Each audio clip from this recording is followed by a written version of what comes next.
Bienvenidos a Historia, Mitos y Leyenda. Hoy les traigo una fascinante historia que nos transporta a la antigua Macedonia, en el año 357 a.C. Bajo el liderazgo de Filipo II, el reino de Macedonia se consolidaba cada día como la mayor potencia militar del continente europeo. Filipo II, un rey astuto y ambicioso, estaba en el proceso de formar un imperio que cambiaría el curso de la historia. Filipo II acababa de casarse con la bella Olimpia, miembro de la familia real de Epiro. A pesar de haberse consolidado en el inestable trono macedonio, Filipo todavía no tenía un heredero. La mayoría de sus predecesores habían sido asesinados durante las interminables luchas por el poder. Así que no escatimó esfuerzos para concebir un hijo junto con su nueva esposa. Olimpia era una mujer con hábitos muy excéntricos para los macedonios de la época y practicante de religiones y rituales exóticos, como el culto a Dionisio. Una noche, Olimpia tuvo un sueño en el que Zeus lanzaba uno de sus poderosos rayos en su vientre. Otra noche, Filipo vio a su esposa desnuda, enrollada e intercambiando caricias con una gran serpiente. Se dice que esa noche la reina fue visitada por el mismo Zeus, quien entró en su habitación disfrazado de serpiente, sedujo a la reina y la dejó embarazada. Después de cumplir la misión de fertilizar a su esposa, Filipo decidió que era hora de expandir sus dominios y se fue a la guerra. Pasaron los meses y Filipo continuó con sus esfuerzos de guerra. Un día, mientras sitiaba la ciudad de Potidea, llegaron 3 mensajeros de diferentes orígenes con importantes mensajes para el rey. El primer mensajero, viniendo de Tracia, informó que el general macedonio Parmenión había obtenido una victoria decisiva sobre los ilirios. El segundo mensajero, viniendo de la ciudad de Olimpia, informó que el caballo del rey había ganado los Juegos Olímpicos. El tercer mensajero vino de Pela, la capital del Imperio Macedonio, y trajo la noticia de que Olimpia había dado a luz y que el nacido era un varón. Al escuchar las 3 noticias, el rey se desbordó en alegría y mandó que se hiciera una gran fiesta en conmemoración.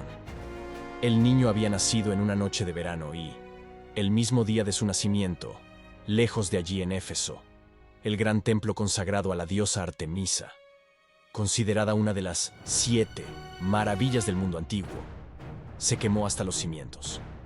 La razón del incendio no se conoce con seguridad, pero se dice que el fuego consumió el templo porque la diosa Artemisa había partido hacia Pela, donde fue a ver el nacimiento del niño que dominaría todo el mundo conocido. El nombre de este niño era Alejandro. El pequeño Alejandro, hijo del rey de Macedonia Filipo II y la reina Olimpia de Epiro, descendía de un linaje aún más noble de lo que parecía. La familia de su padre descendía del famoso héroe mitológico Hércules, y la sangre de su madre corría por sus venas desde Aquiles, el gran héroe de la Ilíada. Se esperaba nada menos que un futuro glorioso para el niño heredero al trono de Macedonia. El comienzo de su infancia no se diferenciaba mucho del de cualquier niño de la nobleza de su época, pero Alejandro siempre se encontraba bajo la atenta y afectuosa mirada de su madre, la reina Olimpia. La relación entre ellos era sumamente fuerte, y a pesar del cariño y cuidado que le brindaba, Olimpia evitaba malcriar demasiado a su hijo para que no se convirtiera en un adulto sin agallas. El padre de Alejandro, Filipo, no estaba presente con frecuencia, ya que el rey solía estar expandiendo su imperio. Poco tiempo después del nacimiento de Alejandro, Filipo partió con su ejército en una expedición militar durante la cual perdió la vista en un ojo. Una herida que se decía reflejaba el castigo de Zeus por espiar la unión de la reina Olimpia con Zeus en forma de serpiente. Aunque ausente, cada vez que Filipo regresaba a casa, pasaba tiempo con Alejandro, enseñándole lecciones que consideraba cruciales para la formación de un gran rey y general. Alejandro compartió su infancia con los hijos de la nobleza macedonia, forjando lazos de amistad y confianza que perdurarían toda su vida. Entre estos amigos estaba Hefestión, quien se convirtió en su inseparable compañero. Estos jóvenes eran instruidos por un tutor, Leónidas, y sus asistentes en artes marciales, música y poesía. Fue en esta etapa cuando Alejandro se enamoró de la Ilíada, la obra de Homero. Durante las aventuras imaginadas, Alejandro siempre quería ser Aquiles, su supuesto ancestro. Esta obra de Homero se convirtió en su compañera constante. Un día, Leónidas le enseñó la importancia de honrar a los dioses, pidiendo a Alejandro que encendiera incienso en su honor. Alejandro, sin dudar, tomó un gran puñado y fue reprendido por Leónidas. Eso es muy costoso. Cuando conquistes los reinos de Asia que producen incienso, podrás derrochar todo lo que te plazca. Pero por ahora, quema solo un poco. Años después, tras conquistar Persia, Alejandro envió una gran caja de incienso a su tutor con un mensaje. Espero que ahora no escatimes en honrar a los dioses. Filipo, tras anexar 2 ricos depósitos de oro, inició un ciclo de prosperidad en Macedonia. La corte disfrutaba de lujos inigualables, atrayendo comerciantes de partes lejanas. Entre ellos, Filónico, un renombrado criador de caballos, ofrecía a Filipo un magnífico corcel negro. Aunque intrigado por el animal, Filipo pronto desestimó la oferta al ver que era indomable, lo que llevó a Alejandro a intervenir. Déjame intentarlo. Aunque los nobles se mofaron de su audacia, Filipo vio determinación en los ojos de su hijo y accedió. Alejandro, notando que el caballo temía su sombra, lo giró hacia el sol, montándolo con destreza, conquistando al animal y recibiendo ovaciones. Su padre, emocionado, le dijo: «Macedonia es demasiado pequeña para ti». Alejandro bautizó al caballo como Bucéfalo, formando una alianza que perduraría casi toda su vida. Los griegos veían a Filipo como un bárbaro, lo que le dolía enormemente. Al notar que Alejandro seguía sus pasos, Filipo decidió contratar a Aristóteles para educarlo. Aristóteles, instalado en el palacio de Miesa, enseñó a Alejandro y a otros nobles, impartiendo moralidad, lógica, artes y más. A veces Alejandro se mostraba reacio y resistente a los estudios, pero Aristóteles siempre lograba guiarlo hacia la virtud. ¿Por qué tengo que estudiar mientras los otros se divierten?, solía preguntar Alejandro. Aristóteles le respondía: la educación tiene raíces amargas, pero sus frutos son más dulces que la miel. Aristóteles le enseñó el valor de una vida equilibrada. Alejandro, ¿cuál es la virtud más grande de un soldado?, preguntaba. El valor, respondía Alejandro. Exacto, pero un guerrero sin sentido y sin educación morirá sin gloria. La valentía sin moderación no es una virtud, la cobardía tampoco. Alejandro admiraba profundamente a Aristóteles, recibiendo la mejor educación posible mientras Filipo continuaba expandiendo el imperio.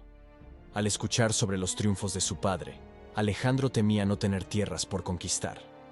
Aristóteles, consciente de la grandeza de Alejandro, se esforzó por convertirlo en un hombre sabio y virtuoso.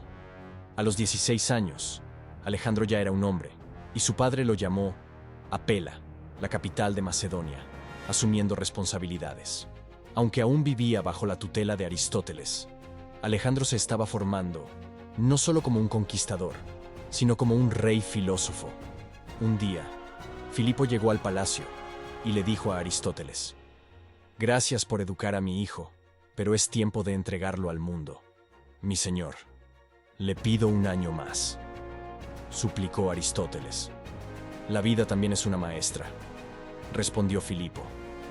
Alejandro, emocionado por unirse a las batallas, fue presentado a los Hetairoi, la élite de la caballería macedonia, por su padre.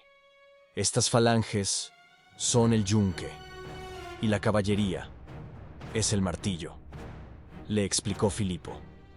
Alejandro fue recibido por sus nuevos comandantes y amigos de la infancia con quienes formaría una guardia personal. Mientras las tensiones con los griegos aumentaban, Filipo decidió ir a la guerra, pero Alejandro se quedó como regente en Macedonia. «Es más importante que el mundo sepa que mi retaguardia está bien protegida», le dijo Filipo. Pese a su decepción, Alejandro aceptó, demostrando una vez más su capacidad y valentía. Alejandro, el sello real. El joven príncipe gobernaba sobre Macedonia como si fuera rey en funciones, y su palabra era ley. Alejandro pasó a ocuparse de los asuntos de la administración del reino de su padre y a actuar como magistrado. Su madre, la reina Olimpia, trató de expandir su poder influenciando a su hijo en algunas decisiones. Esto comenzó a empañar la reputación de Alejandro, ya que se decía que el gobernante de Macedonia estaba gobernado por una mujer. Se rumoreaba que Olimpia, además de ser una astuta estratega política, practicaba ritos dionisíacos, que incluían sacrificios animales y danzas frenéticas. Las tribus ilirias, enemigas históricas de los macedonios, se dieron cuenta de que, con la partida de Filipo y sus ejércitos, y con un niño en el trono, había surgido el momento perfecto para atacar y debilitar a Macedonia. Pero no estaban preparados para el contraataque de Alejandro. El joven gobernante reunió a todos los soldados que no habían salido con su padre y planeó una cita para enfrentarse con el ejército de merodeadores. Fueron aplastados por los macedonios y además, Alejandro conquistó parte de su territorio, donde estableció una colonia y la bautizó con el nombre de Alejandrópolis. Alejandro no solo demostró su capacidad militar, sino que también mostró una crueldad inesperada al ordenar la ejecución de los líderes enemigos capturados. Cuando regresó a Pela, la capital del Imperio Macedonio, un mensajero le informó que el rey Filipo lo convocaba a su campamento de campaña. La guerra contra los griegos no iba según lo planeado, y Filipo se vio obligado a retirarse. «Estoy aquí, padre mío. He oído hablar de tu contratiempo y de que tuviste que interrumpir tu ofensiva. Hijo mío, los macedonios somos como carneros. Solo nos retiramos para golpear más fuerte. Por eso te he convocado, porque juntos daremos el golpe que acabará con estos malditos de Tebas y Atenas, de una vez por todas». Alejandro finalmente estaba cumpliendo su sueño de infancia al marchar junto a su padre en una campaña militar. El ejército macedonio partió hacia Grecia. Varias ciudades y estados griegos se unieron para impedir que el imperio macedonio expandiera su poder. Se formó una alianza improbable entre Tebas y los atenienses, que eran enemigos históricos. Demóstenes, el famoso orador y estadista ateniense, logró movilizar a parte de los griegos para que se opusieran al rey Filipo II de Macedonia, considerado un bárbaro. Junto con el general Carés, Demóstenes llevó al ejército ateniense a unirse al ejército tebano, que hace unos años había derrotado al poderoso ejército espartano, y así, los tebanos fueron vistos como los mejores guerreros de su tiempo. Gran parte de esta fama se debía al famoso batallón sagrado de Tebas. Este temido batallón estaba formado por 150 parejas de soldados homosexuales, elegidos entre los mejores soldados de Beocia. Lucharon codo con sus compañeros y se distinguieron por el espíritu de unidad y su inquebrantable valentía. Este batallón puso fin a la hegemonía espartana al derrotarlos en el campo de batalla de Leuctra. La relación entre los miembros del batallón sagrado de Tebas no solo era militar, sino también profundamente personal, ya que se creía que lucharían con más fervor para proteger a su amante. Los ejércitos griego y macedonio estaban cara a cara en la llanura de Queronea.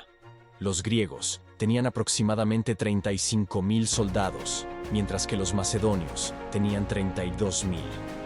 Filipo II dirigió el ala derecha del ejército macedonio, que se enfrentaría al grueso del ejército ateniense, mientras Alejandro dirigía la caballería en el ala izquierda, cara a cara con el temido batallón sagrado. El intrépido Alejandro no se sintió intimidado por la arriesgada tarea que le impuso su padre. Comenzó la batalla y el ejército macedonio marchó hacia sus enemigos. El comienzo de la batalla fue sangriento, pero las falanges macedonias, aunque en menor número, fueron capaces de contener al principio el ímpetu de las falanges griegas. Mientras tanto, Alejandro se dispuso a atacar liderando la caballería contra la caballería griega en el ala derecha. En un momento crítico, Alejandro fue visto saltando sobre cadáveres y caballos caídos, lo que inspiró a sus hombres a seguir luchando con renovada valentía. Las fuerzas de Filipo comenzaron a avanzar y la batalla se tornó aún más feroz. A medida que los soldados atenienses y tebanos huían para salvar sus vidas, una unidad permaneció firme, el famoso Batallón Sagrado de Tebas. Este grupo de soldados luchó heroicamente hasta la caída del último hombre. En la batalla de Queronea, más de 2000 soldados griegos fueron asesinados, incluyendo todos los soldados del Batallón Sagrado, y más de 4000 fueron capturados y vendidos como esclavos. La victoria de Filipo II de Macedonia fue decisiva, dejando tanto a Atenas como a Tebas arrodilladas ante el poder del ejército macedonio. Tras derrotar al legendario batallón, Alejandro fue recibido por los soldados como el héroe de la batalla de Queronea. Filipo II y su hijo Alejandro habían infligido una dura derrota militar a los atenienses y tebanos. Borracho después de las fiestas de la victoria, el rey Filipo bailó, literalmente, sobre los cadáveres de los griegos que perecieron en el campo de batalla. Alejandro vio esa escena grotesca y reprendió a su padre, diciendo: «Filipo el bárbaro, parece que no todas las críticas de tus oponentes atenienses están desprovistas de verdad. No importa lo que haga, nunca dejaré de ser visto como un bárbaro por estos griegos. Pero tú, hijo mío, no lo sabes. Aristóteles realmente se las arregló para moldearte como un verdadero hijo de ellos. Así que irás como mi emisario a negociar la rendición de Atenas». Después de la batalla de Queronea, la ciudad de Atenas estaba prácticamente indefensa y temía lo que vendría. Alejandro entró en la ciudad con su séquito y fue recibido con toda hospitalidad. Allí visitó la famosa academia donde su tutor Aristóteles estudió con el filósofo Platón.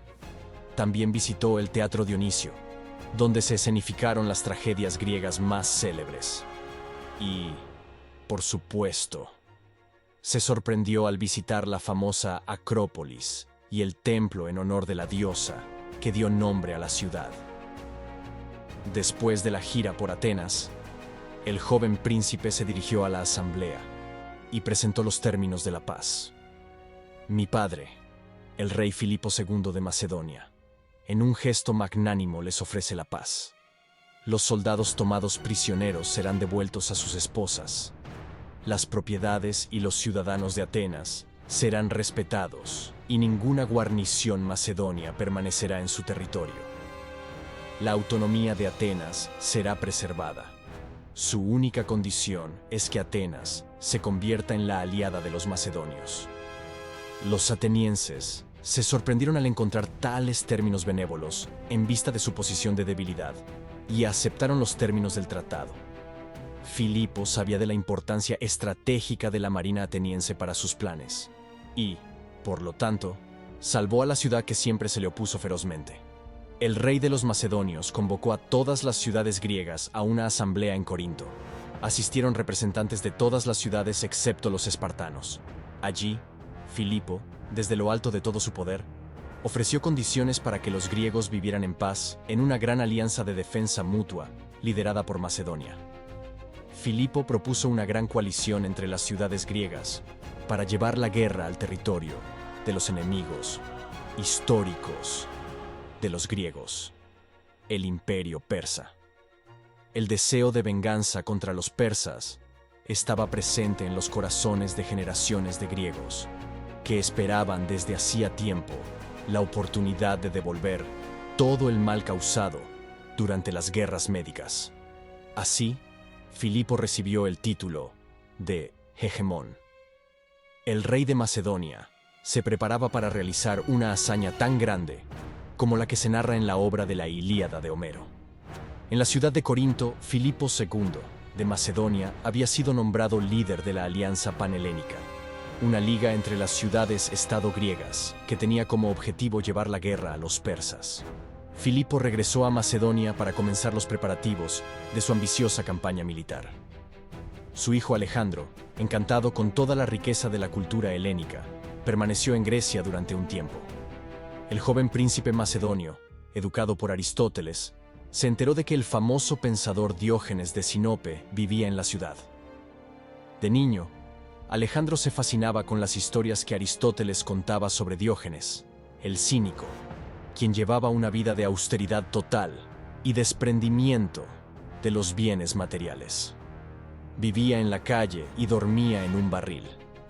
Diógenes incluso tenía una calabaza para beber agua, pero cuando vio a un niño usando sus manos como cuenco, se dio cuenta de que incluso eso era innecesario. Diógenes pasó sus días con una lámpara buscando a un hombre honesto, sin encontrar uno que él pensara que lo fuera. Llegó un momento en que Diógenes comenzó a hacer sus necesidades en público, y cuando fue reprendido, dijo que no había razón para avergonzarse de algo esencialmente natural para cada ser humano. Así, recibió el apodo de cínico, una palabra que proviene de la palabra griega kainon, que significa perro, porque el filósofo vivía como un perro. Alejandro, al enterarse de que Diógenes estaba cerca, pidió verlo. Mientras se dirigían, uno de sus soldados comentó: «Señor, este hombre está loco». Cuando el ejército de Filipo se aproximaba a la ciudad, los ciudadanos corrieron a reforzar las murallas. Diógenes, en una escena peculiar, comenzó a empujar su barril colina arriba, dejándolo rodar cuesta abajo repetidamente. Al preguntarle por qué lo hacía, contestó: «Me avergüenza ver a todos corriendo, así que decidí hacer algo también». Alejandro encontró a Diógenes recostado, disfrutando del sol. El príncipe se acercó y dijo: «Soy Alejandro, heredero de Macedonia y héroe de Queronea. Sabio Diógenes, pídeme lo que quieras, y si está a mi alcance, te lo concederé». Diógenes replicó: «Qué gran figura tienes, Alejandro. Pareces el mismo Apolo. ¿Puedes darme luz solar como él?». Alejandro respondió: «Lo siento, no puedo». Entonces Diógenes dijo: «Entonces aléjate, estás bloqueando el sol». Alejandro se marchó reflexionando, mientras su séquito reía. Alejandro, mirando hacia atrás, vio al anciano disfrutando del sol. Uno de sus amigos comentó: «¿No está loco Diógenes?». Alejandro respondió: «Si no fuera Alejandro, querría ser Diógenes». Alejandro estaba aún en Grecia cuando recibió una carta de su madre, la reina Olimpia de Macedonia, con noticias preocupantes. El rey Filipo II se había divorciado de ella. Olimpia, extranjera y practicante de rituales considerados obscenos, nunca fue bien aceptada por la nobleza macedonia. Filipo había tomado como esposa a su joven amante Cleopatra, de noble linaje macedonio. Este matrimonio fortalecía la alianza política del rey con las familias nobles de Macedonia, pero amenazaba la posición de Alejandro como heredero. Al regresar a Macedonia, Alejandro se enteró de que Cleopatra estaba embarazada y se preparaba un nuevo matrimonio real. Olimpia llenó los oídos de Alejandro con historias de conspiraciones para usurpar su trono. Aunque algo exageradas, muchas eran ciertas. Llegó el día de la boda real. Filipo, para no desacreditar a su hijo, invitó a Alejandro y a su madre. La fiesta fue abundante en alcohol y la mayoría de los invitados estaban ebrios. Atalo, general fiel a Filipo, levantó su copa y mirando a Alejandro dijo: «Que los dioses bendigan esta unión y que nazca un heredero legítimo al trono». Lleno de ira, Alejandro lanzó su copa al general y estuvo a punto de pelear si no lo hubieran detenido. Filipo, indignado por el comportamiento de Alejandro, desenvainó su espada y se dirigió hacia él, pero tropezó con un sillón y cayó al suelo.